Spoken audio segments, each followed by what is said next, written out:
अस्सलामुअलैकुम और खुश आमदीद। आप देख रहे हैं हमारा शो बड़े लोग। आज हम आपको एक ऐसे सफर पर ले जा रहे हैं जहां तारीख, फन और जिद्दत आपस में मिलते हैं। कभी सोचा है कि ये जो बड़ी स्क्रीन पर हम दिलचस्प कहानियां देखते हैं, इनका आगाज कहां से हुआ?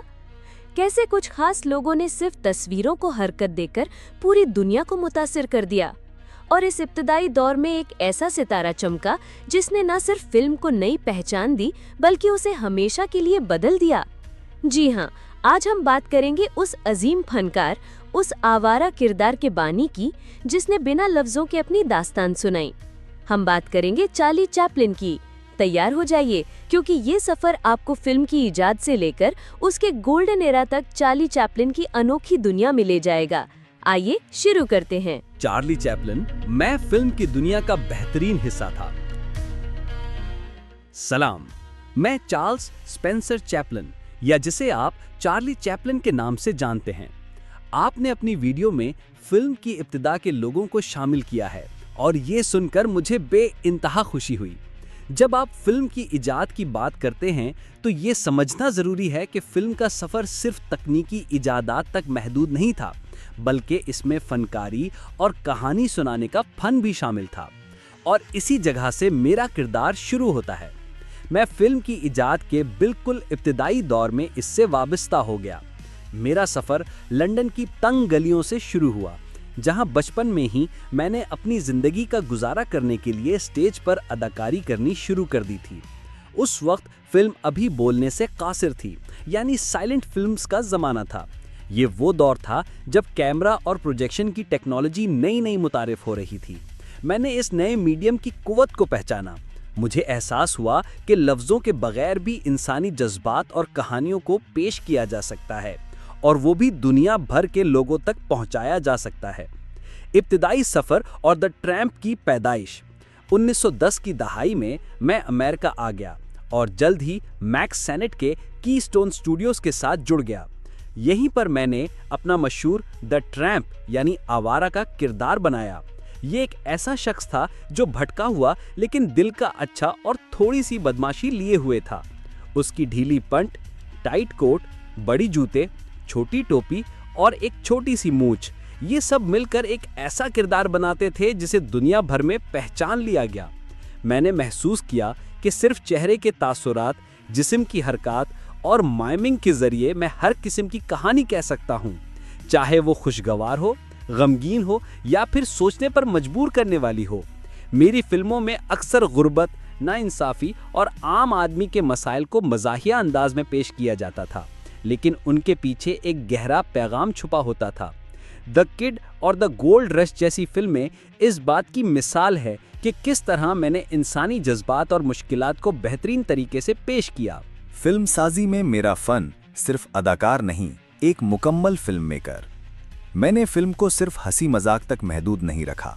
मेरी शख्सियत सिर्फ एक अदाकार की नहीं थी, मैं एक मुकम्मल फिल्म मेकर था।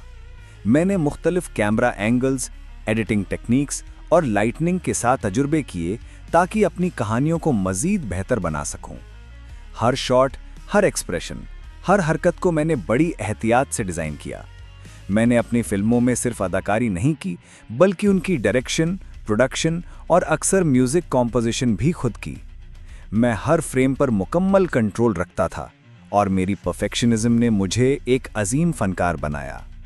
1919 में मैंने डगलस फेयरबैंक्स, मैरी पिकफोर्ड और D.W. ग्रिफिथ के साथ मिलकर अपना खुद का स्टूडियो यूनाइटेड आर्टिस्ट्स कायम किया। इस कदम ने मुझे मज़ीद आज़ादी दी कि मैं अपनी मर्ज़ी के मुताबिक फिल्में बना सकूं और किसी दूसरे स्टूडियो के दबाव से आज़ाद रहूं। ये एक इनकलाबी कदम था जो फिल्म मेकर्स को ज़्यादा क्रिएटिव कंट्रोल देता था। बोलती फिल्मों का दौर और नई बुलंदियां। जब साउंड फिल्म्स का दौर आया तो कई साइलेंट फिल्म स्टार्स के लिए मुश्किलात पैदा हुई। बहुत से अदाकार अपनी आवाज़ या एक्सेंट की वजह से कामयाब नहीं हो सके, लेकिन मैंने समझदारी से आगे बढ़ा। मैंने इनिशियली साइलेंट फिल्म्स को तरजीह दी, क्योंकि मुझे लगा कि आवाज़ मेरे मिमिंग के फ़न को कमज़ोर कर देगी और फिल्म के ग्लोबल अपील को मुतासिर करेगी। मेरी पहली मुकम्मल sound film the great dictator 1940 थी, जहां मैंने एडोल्फ हिटलर का मज़ाहिया किरदार निभाया और फासिज्म के खिलाफ एक ज़बरदस्त पैगाम दिया। इस फिल्म ने साबित किया कि मैं बोलती फिल्मों में भी उतना ही ताकतवर हूं जितना साइलेंट एरा में था। इसके बाद मॉन्सियो विर्ड्यू और लाइमलाइट जैसी फिल्में बनाईं, जिन्होंने न सिर्फ मुझे एक बेहतरीन अदाकार और डायरेक्टर के तौर पर साबित किया, बल्कि इंसानियत और समाजी मसाइल पर मेरे गहरे अफकार को भी उजागर किया। मेरी कोशिशों से फिल्म सिर्फ एक नया जरिया तरफी नहीं रही, बल्कि ये एक आर्ट फॉर्म बन गई जिसमें गहरे समाजी और इंसानी मसाइल को पेश किया जा सकता था। मैंने फिल्म को ग्लोबल ऑडियंस तक पहुंचाया। लोग मेरी फिल्मों को देखने के लिए सिनेमा घरों में उमड़ पड़ते थे, चाहे वो किसी भी जुबान के हों या किसी भी मुल्क से ताल्लुक रखते हों, क्योंकि द ट्रैम्प की कहानी हर दिल को छू लेती थी। मेरी फिल्में हर उम्र और हर तबके के लोगों को पसंद आती थीं, क्योंकि उनमें इंसानियत, उम्मीद और कभी ना हार मानने का जज्बा मौजूद था। इसी तरह मैंने फिल्म की इजाद को ना सिर्फ आगे बढ़ाया, बल्कि उसे दुनिया भर में मकबूल और बाअसर बनाया। मैं फिल्म की दुनिया का एक बेहतरीन हिस्सा था और मुझे अपनी इस विरासत पर फख्र है।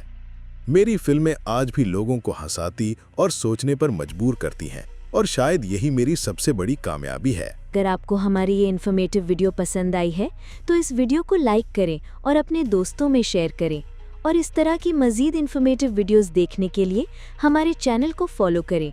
शुक्रिया।